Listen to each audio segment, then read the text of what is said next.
বিসমিল্লাহির রহমানির রহিম। প্রিয় শিক্ষার্থীরা, অনলাইন ক্লাসে তোমাদের আমন্ত্রণ। আমি মাসুদ আক্তার, প্রভাষক উৎপাদন ব্যবস্থাপনা বিপণন, খিলগাঁও গভ কলেজ উচ্চ মাধ্যমিক বিদ্যালয়, স্কুল অ্যান্ড কলেজ। তোমরা জানো অলরেডি আমরা ব্যবসুদ্ধ ক্লাস শুরু করেছি। তো ব্যবসুদ্ধ ক্লাসে আমরা গত ক্লাসে পড়েছি ব্যবসার আওতা, প্রকারভেদ বা শাখা প্রশাখা। তো আজ আমরা পড়বো তার পরবর্তী টপিকস, ব্যবসার গুরুত্ব। আরেকটা টপিকস পড়বে ব্যবসার পরিবেশের প্রকারভেদ। তো আসো আমরা মূল আলোচনায় আসি। ব্যবসার গুরুত্ব অলরেডি তোমরা জানো ব্যবসা কি।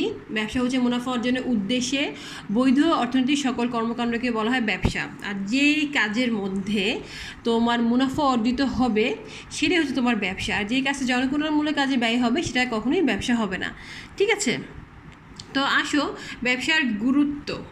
ঠিক আছে, তো তোমাদের আমি গত ক্লাসে বলেছিলাম যে আমি যখন পড়াবো তোমাদেরকে কিছু এমসিকিউর জন্য বা জ্ঞান অনুধাবনমূলক বা জ্ঞানমূলক কোশ্চেনের জন্য আমি তোমাদেরকে হাইলাইটেড দিয়ে বা কিছু ইম্পর্টেন্ট লাইন দাগিয়ে দিব যেটা তোমার এমসিকিউর জন্য কাজে লাগবে। তো অ্যাজ ইউজুয়াল আমিও সেটা একটু হাইলাইটেড দিয়ে হাইলাইট করে দিয়েছি যাতে তোমরা খুব সহজে বুঝতে পারো। ঠিক আছে, তো ব্যবসার গুরুত্ব অলরেডি আমরা জানি ব্যবসার গুরুত্বটা কেমন। কারণ যদি বর্তমান যুগে ব্যবসা প্রতিষ্ঠান না থাকতো তাহলে মনে হয় আমরা যারা সাধারণ জনগণ বা ক্রেতা বা ভোক্তারা আছে আমরা আমাদের চাহিদা পূরণ করতে পারতাম না।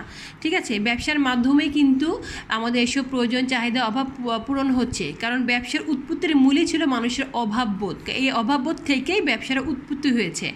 আর ব্যবসায় মাধ্যমে এই যে পণ্য উৎপাদন করা হচ্ছে সেটা ভোক্তার কাছে পৌঁছানো হচ্ছে, তো এই সকল কার্যক্রমটা কিন্তু ব্যবসার মাধ্যমেই হচ্ছে। ব্যবসার প্রয়োজনটা তোমরা অবশ্যই এখন বুঝতে পারছো কেমন গুরুত্বপূর্ণ। তো বর্তমান যুগে ব্যবসায় টিকে থাকতে হলে বা ব্যবসা বাণিজ্য যতটা উন্নত হবে সেই দেশ ততটা উন্নত। তো এই জন্যই ব্যবসা ক্ষেত্রে প্রতিটা দেশ চেষ্টা করছে স্বাবলম্বী হওয়ার জন্য। তো একটু খেয়াল করে দেখো এখানে এই লাইনগুলো, যে আজকের বিশ্বে সকল দেশের উন্নতি চরম শিখর অবস্থান করছে সে দেশের ব্যবসা বাণিজ্য উন্নত দেখে। তো যেই দেশ যত ব্যবসা বাণিজ্য উন্নত হবে সেই দেশ তত অর্থনৈতিকভাবে স্বাবলম্বী হবে এবং সেই দেশ অন্যান্য দেশের তুলনায় একটু উন্নত দিকে অবস্থান করবে এবং উন্নয়নশীল দেশ থেকে উন্নত দেশ হবে। ঠিক আছে, তো ব্যবসার গুরুত্ব যে পয়েন্টগুলো দেওয়া আছে একটু খেয়াল করে দেখো। তোমার ব্যবসার মাধ্যমে সম্পদের যথাযথ ব্যবহার সহজ হয় এবং দেশের অর্থনৈতিক উন্নয়ন ত্বরান্বিত হয়। ব্যবসার ফলে সঞ্চয় বৃদ্ধি পায়, মূলধন গঠিত হয় ও জাত আয় বৃদ্ধি পায়। ব্যবসার মাধ্যমে বেকার সমস্যা হ্রাস পায়, কর্মসংস্থান সৃষ্টি হয়। ব্যবসার গবেষণার মাধ্যমে সৃজনশীলতার কাজে উন্নয়ন ঘটায়। ব্যবসা বাণিজ্যের ফলে দেশে পণ্য দ্রব্যের আদান প্রদানের সাথে সংস্কৃতির বিনিময় ঘটে। ব্যবসা বাণিজ্যকে ঘিরে নতুন নতুন শহর, বন্দর ও গড়ে ওঠে। ঠিক আছে, তো ব্যবসার যে গুরুত্ব তুমি যদি এইভাবে ডেসক্রাইবভাবে লেখো সেটাও হবে। আর যদি পয়েন্ট আকারে দিতে চাও তাহলে এই দেখো আমি তোমাদেরকে 5টা পয়েন্ট দাগ দিয়ে দিচ্ছি, এইভাবে তোমরা লাইন করে লিখলেও সেটাও তোমাদের আনসার হবে। ঠিক আছে, তো এই লাইনগুলো অবশ্যই একটু মনে রাখবা। তো এটা মনে রাখলে খুব ইজিলি তোমরা পয়েন্ট করে লিখতে পারবা। আরেকটা বিষয় তোমাদের একটু বলে রাখি, তোমরা ব্যবসার ক্ষেত্রে অর্থাৎ তোমাদের ব্যবসা উদ্যোগের বইয়ের ক্ষেত্রে যখনই তোমার যে পয়েন্ট আকারে কিছু লিখতে হবে, অর্থাৎ তোমার ব্যবসার গুরুত্ব বলো, সুবিধা বলো, অসুবিধা বলো, বা আমরা পরবর্তী যে টপিকসগুলো পড়বো, যে অধ্যায়গুলো পড়বো সেই অধ্যায় যদি কোনো গুরুত্ব থাকে, সুবিধা অসুবিধা থাকে, ওইখানে 3টা কমন একটা পয়েন্ট লেখা যায়। সেটা কি? সেটা হচ্ছে তোমার ধরো ব্যবসার ক্ষেত্রে আমি বলি ব্যবসার মাধ্যমে কি হচ্ছে, আমার অর্থনৈতিক কর্মকাণ্ড সচ্ছল হচ্ছে। ঠিক আছে, এর মাধ্যমে কি হচ্ছে, আমার জীবনযাত্রা মান বৃদ্ধি পাচ্ছে। এর মাধ্যমে কি হচ্ছে, আমার কর্মসংস্থান সৃষ্টি হচ্ছে। আবার অপোজিট আমার কি হচ্ছে, বেকার সমস্যার হ্রাস পাচ্ছে। তো 3টা পয়েন্ট একেবারে সেম এবং সবসময় লেখা যায় 3টা পয়েন্ট। এই 3টা পয়েন্ট আসলে মুখস্থ করার কিছু নয়। যেমন ব্যবসার মাধ্যমে কি হচ্ছে, আমার কর্মসংস্থান সৃষ্টি হচ্ছে। কর্মসংস্থান সৃষ্টি হওয়া মানে কি, আমার বেকারত্ব হ্রাস পাওয়া। আর বেকারত্ব হ্রাস পাচ্ছে যেহেতু, আর আমি যেহেতু কর্মসংস্থান সৃষ্টি হচ্ছে, এর পাশাপাশি আমার কী হচ্ছে, জীবনযাত্রার মানটা উন্নত হচ্ছে। তো 3টা পয়েন্ট না একদম পিঠাপিঠি, এবং এটা মুখস্থ করা লাগে না, অটোমেটিক একটার সাথে একটা রিলেটেড হয়ে থাকে, যার ফলে তোমরা সবসময় এই 3টা পয়েন্ট মনে রাখবে এবং সবসময় দিতে পারবা সব পয়েন্টের মধ্যে। ঠিক আছে, তো আসো আমরা পরবর্তী টপিকসটা দেখি। তো এখানে দেখো একটা কর্মপত্র দেওয়া আছে, যেহেতু অলরেডি এটা আনসার আমি লিখে দিয়েছি তোমাদেরকে। এই যে 5টা পয়েন্ট, এখানে ঠিক 5টা লাইন আছে। তো তোমরা সেই পয়েন্টটা এখানে তোমরা লিখে দিবা। ঠিক আছে, তো তোমাদের হোমওয়ার্কটা ছিল সেটা আমি তোমাদের অলরেডি করে দিলাম। তো তোমাদের কাজ হচ্ছে জাস্ট ওইখান থেকে পয়েন্টগুলো মুখস্থ করে এখানে মুখস্থ লিখে দিবা। ঠিক আছে, তারপরে পরবর্তী পয়েন্ট হচ্ছে তোমার ব্যবসায় পরিবেশ কী। ঠিক আছে, ব্যবসার পরিবেশ মূলত কিছু উপাদানের সমন্বয়ে গঠিত হয়, যে উপাদানগুলো ব্যবসার পরিবেশ গঠন, পরিচালনা ও সম্প্রসারণের ক্ষেত্রে গুরুত্বপূর্ণ ভূমিকা পালন করে। ঠিক আছে, তো আসো আমরা সেই উপাদানগুলো সম্পর্কে জানবো। তো আসো তোমাদের জন্য আমি একটু শর্ট করে একটু সংজ্ঞাটা লিখে দিয়েছি, যাতে তোমরা সহজে খুব মুখস্থ করতে পারো এবং মনে রাখতে পারো। একটু খেয়াল করে দেখো, ব্যবসা পরিবেশের সংজ্ঞাটা: যেসব প্রাকৃতিক ও অপ্রাকৃতিক উপাদানসমূহ ব্যবসা সংগঠন, গঠন, পরিচালনা ও সম্প্রসারণের উপর প্রত্যক্ষ পরোক্ষভাবে প্রভাব বিস্তার করে, সেই উপাদানের সমষ্টিকে বলা হয় ব্যবসায় পরিবেশ। ঠিক আছে, অর্থাৎ যেই সমস্ত প্রাকৃতিক অপ্রাকৃতিক উপাদানগুলো ব্যবসা গঠন, পরিচালনা, নিয়ন্ত্রণ এবং সম্প্রসারণের উপর প্রত্যক্ষ পরোক্ষভাবে প্রভাব বিস্তার করে, সেই উপাদানগুলোর সমষ্টিকে বলা হচ্ছে তোমার ব্যবসায় পরিবেশ। তো উপাদানগুলো কী কী? উপাদানগুলো অনেকগুলো আছে, টোটাল 6টা। তো উদাহরণের জন্য জাস্ট 3-4টা দিলেই হবে: প্রাকৃতিক পরিবেশ, অর্থনৈতিক পরিবেশ, রাজনৈতিক পরিবেশ। ঠিক আছে, এই হয়ে গেলো তোমার সংজ্ঞাটা। তোমাদের একটা কথা বলবো, এই সংজ্ঞাটা খুব ভালোভাবে মুখস্থ করবা, কারণ এই সংজ্ঞাটা যদি তুমি ভালোভাবে মুখস্থ করতে পারো, তাহলে এই যে 6টা উপাদান আছে, তোমার 6টা উপাদানের সংজ্ঞাটা তোমার মুখস্থ করা লাগবে না, জাস্ট পয়েন্টগুলো শিখলেই হয়ে যাবে। ঠিক আছে, কীভাবে তোমরা বাকি সংজ্ঞাগুলো লিখবে তোমাদেরকে আমি দেখিয়ে দিব। তো আসো এখন ব্যবসায়িক পরিবেশের উপাদানগুলো কী কী। ঠিক আছে, ব্যবসায়িক পরিবেশের উপাদানগুলো হচ্ছে তোমার 6টি। কী কী? প্রাকৃতিক পরিবেশ উপাদান, অর্থনৈতিক, রাজনৈতিক, সামাজিক, আইনগত ও প্রযুক্তিগত। অবশ্যই 6টা উপাদান, এটা মনে রাখবা। কী কী? 6টা উপাদান এবং 6টা নাম মনে রাখবা। এখন খেয়াল করে দেখো, প্রাকৃতিক পরিবেশের উপাদান, এই সংজ্ঞাটা কীভাবে লিখবা। কিছুক্ষণ আগে আমরা একটা সংজ্ঞা পড়েছি অলরেডি, যে প্রাকৃতিক অপ্রাকৃতিক উপাদান সমূহ ব্যবসা গঠন, পরিচালনা, সম্প্রসারণের উপর প্রত্যক্ষ পরোক্ষভাবে প্রভাব বিস্তার করে, তাদের সমষ্টিকে বলা হয় ব্যবসায়িক পরিবেশ। সেম তুমি এইভাবে সংজ্ঞাটা লিখতে পারো, যেসব প্রাকৃতিক উপাদান সমূহ ব্যবসা গঠন, পরিচালনা, সম্প্রসারণ ও উপর প্রত্যক্ষ পরোক্ষভাবে প্রভাব বিস্তার করে, সেই উপাদানের সমষ্টিকে বলা হয় প্রাকৃতিক পরিবেশ। যেমন প্রাকৃতিক পরিবেশে যে উপাদানগুলো আছে সেই উপাদানগুলো লিখবা, তাহলে তোমার সংজ্ঞাটা হয়ে যাচ্ছে। ঠিক আছে, এই জন্য তোমাদেরকে বলেছিলাম যে ওই সংজ্ঞাটা যদি খুব ভালোভাবে পড়ো, তাহলে একটা সংজ্ঞা শিখলে বাকিটা সংজ্ঞা তোমরা খুব অটোমেটিকলি লিখতে পারবা। জাস্ট সেমভাবে লিখে, যেমন প্রাকৃতিক পরিবেশ তো অবশ্যই প্রাকৃতিক, আর অন্যান্য যেগুলো প্রাকৃতিক না সেটা তুমি কী লিখবে? অপ্রাকৃতিক। যেসব অপ্রাকৃতিক উপাদানসমূহ ব্যবসা গঠন, পরিচালনা, সম্প্রসারণের উপর প্রত্যক্ষ পরোক্ষভাবে প্রভাব বিস্তার করে, সেই উপাদানের সমষ্টিগুলোকে বলা হয় তোমার অর্থনৈতিক পরিবেশ বলতে পারবা, রাজনৈতিক পরিবেশ বলতে পারবা, প্রযুক্তিগত পরিবেশ বলতে পারবা, সামাজিক পরিবেশ বলতে পারবা।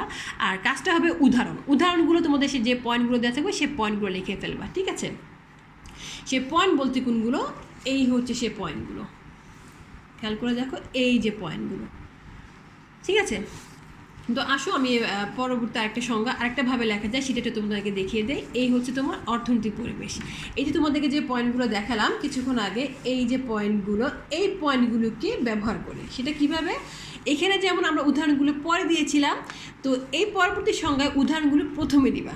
ঠিক আছে, দেখো কিভাবে লিখবা।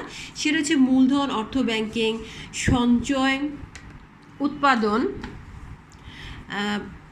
সঞ্চয়, বিনিয়োগ ইত্যাদি উপাদানসমূহের সমন্বয়ে যে পরিবেশ গড়ে ওঠে তাই অর্থনৈতিক পরিবেশ, এবং এই উপাদানসমূহগুলো কী করে? একটি ব্যবসা গঠন, পরিচালনা, সম্প্রসারণের উপর গুরুত্বপূর্ণ প্রভাব বিস্তার করে থাকে। ঠিক আছে, ওইখানে হচ্ছে তুমি পয়েন্টগুলো লাস্টে দিবা, আর এখানে হচ্ছে উপাদানগুলো প্রথমে দিবা। তোমাদের কাছে যার কাছে যেই সংজ্ঞাটা খুব সহজ লাগে সেই সংজ্ঞাটাই অ্যাপ্লাই করবা, এবং একটা সংজ্ঞা শিখলে তুমি 6টা সংজ্ঞা পারবা। ঠিক আছে, জাস্ট উপাদানগুলো আলাদাভাবে মুখস্থ করবা। ঠিক আছে, তো আশা করি তোমরা বুঝতে পেরেছো। তোমাদের যার কাছে যে সংজ্ঞাটা ভালো লাগে সেটাই তোমরা সে পড়ে নিবা। হ্যাঁ, এখন আসো আমরা মূল বইয়ে আসি। তোমাদের মেইন ইম্পর্টেন্ট টপিকসটা হচ্ছে তোমার এই যে উপাদানগুলো শেখা। হ্যাঁ, এই যে তোমাদের বক্সটা দেওয়া আছে সেই বক্সটা ধরে একদম লাইন টু লাইন মুখস্থ করবা। কারণ হচ্ছে তোমার এই পয়েন্টগুলো তোমার এমসিকিউর জন্য আসে এবং জ্ঞানমূলক আসে। কীভাবে আসে তোমাদেরকে বলি, যে আসতে পারে ঐতিহ্য ব্যবসা পরিবেশের কোন উপাদান? সামাজিক উপাদান। আসতে পারে ভোক্তা আইন, ব্যবসায় পরিবেশের কোন উপাদান? আইনগত উপাদান। তা তুমি যদি এই পয়েন্টগুলো না পাও তাহলে কিন্তু একটা কোশ্চেনও আনসার করতে পারবে না। এই জন্য তোমাদের কাজ হচ্ছে আগে পয়েন্টগুলো পড়া। এই ধরো প্রথম 3টা পয়েন্ট পড়বা, পরে একদম লাইন টু লাইন পড়বা, প্লাস তোমরা লিখবা 4-5 বার করে লিখবা। এভাবে যদি টুটু করে ধরে পড়ো তাহলে কিন্তু সবগুলো মুখস্থ হয়ে যাবে। আর অবশ্যই পড়ার পর বারবার কিন্তু লিখবা, না লিখলে কিন্তু কখনোই মুখস্থ হবে না।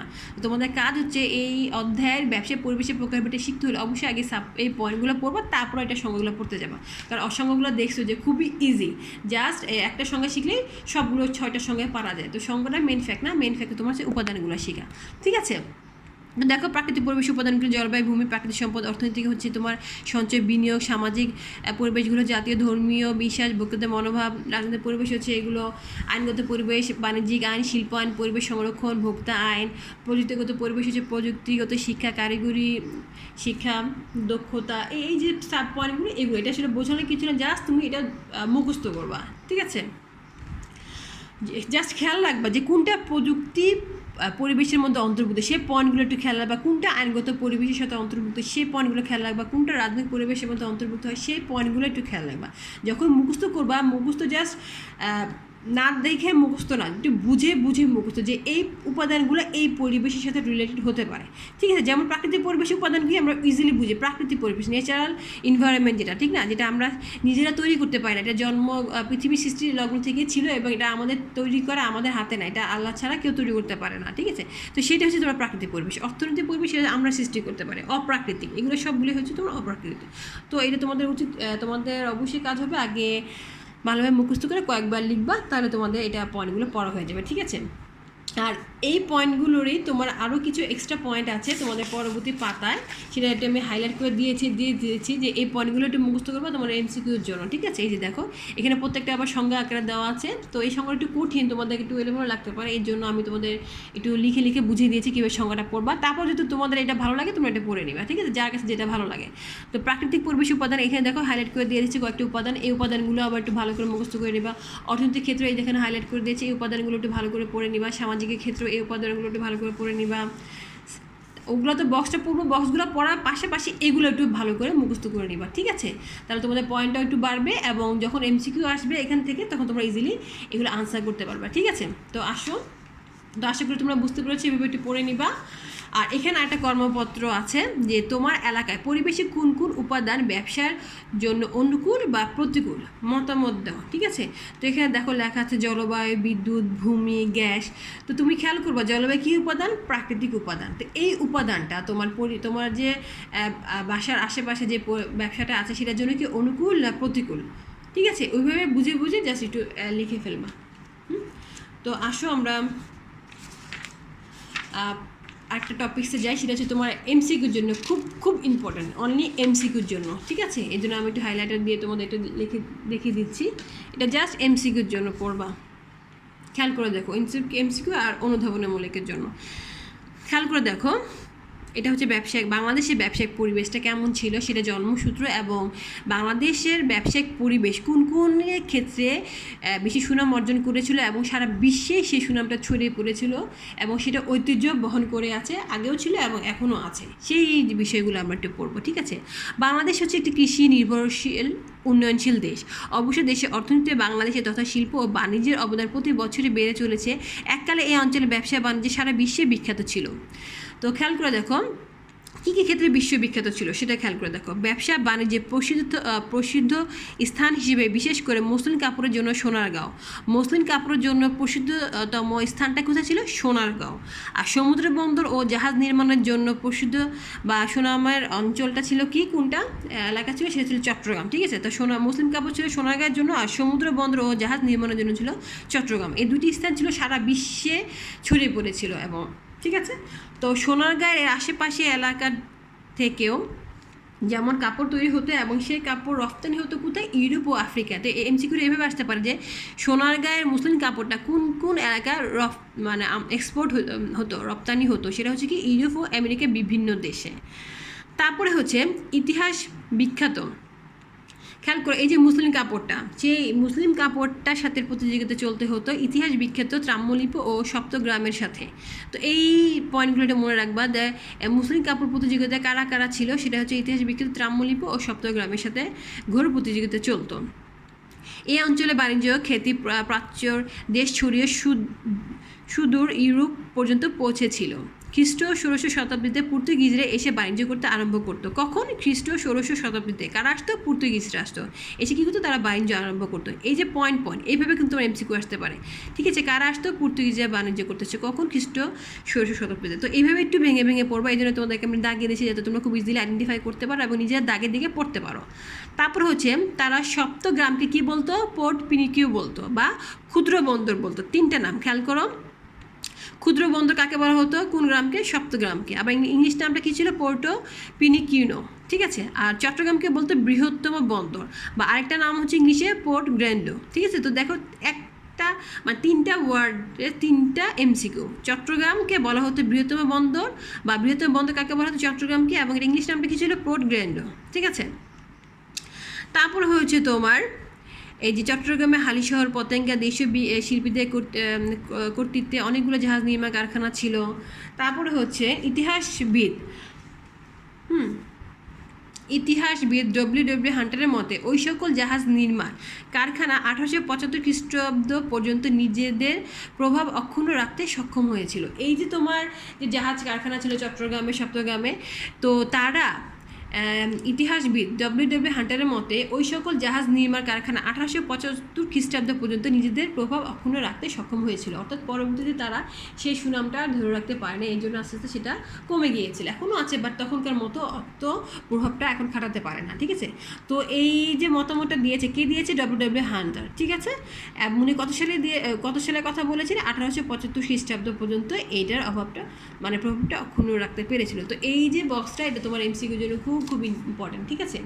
তো আজ আমাদের এই টপিক্সের মাধ্যমে এই অধ্যায়টা কমপ্লিট হয়ে গেল, এবং তোমাদের প্রথম টিউটোরিয়ালে একটা অধ্যায় শেষ হয়ে গেছে, এবং যারা দশম শ্রেণী তাদেরও প্রথম টিউটোরিয়ালে একটা অধ্যায় শেষ হয়ে গেছে, ঠিক আছে। তো এই অধ্যায়েরই কিছু এমসিকিউ আছে তোমাদের অনুশীলনীর, আমি এগুলো দাগিয়ে দিব না, আমি তোমাদের অলরেডি সব আমি ভিতর থেকে এমসিকিউ দাগিয়ে দিয়েছি, সেগুলো তুমি একটু যদি ভালো করে পড়ো তাহলে এগুলো সব দাগাতে পারবা, ঠিক আছে। তো এটা হচ্ছে তোমাদের হোমওয়ার্ক, তোমরা নিজেরা দাগাবা। আর এইখানে 2টা সৃজনশীল আছে, এটার আনসার আমি তোমাদেরকে দিব না, তোমরা নিজেরা পড়ে পড়ে বের করবা। যদি তোমরা আমার লেকচারটা মনোযোগ সহকারে পড়ো এবং আমি যে এমসিকিউগুলো দাগিয়ে দিয়েছি সেগুলো মনোযোগ সহকারে পড়ো, তাহলে আমি আশা রাখি ইনশাআল্লাহ তোমরা এগুলোর 2টা যে সৃজনশীল আছে সবগুলো আনসার তোমরা দিতে পারবা। তারপর যদি তোমরা না পারো তাহলে আগে তোমরা চেষ্টা করবা, না পারলে আমাকে কমেন্টস বক্সে জানাবা, আমি পরবর্তী ক্লাসে তোমাদের এই আনসারগুলো দিয়ে দিব, ঠিক আছে। তো আজ হচ্ছে এই পর্যন্তই, তোমাদের হোমওয়ার্ক বলে দিলাম এই 2টা, আর হচ্ছে এমসিকিউ। তো আজ এই পর্যন্তই, তোমরা সবাই ভালো থাকো, সুস্থ থাকো, আল্লাহ হাফেজ।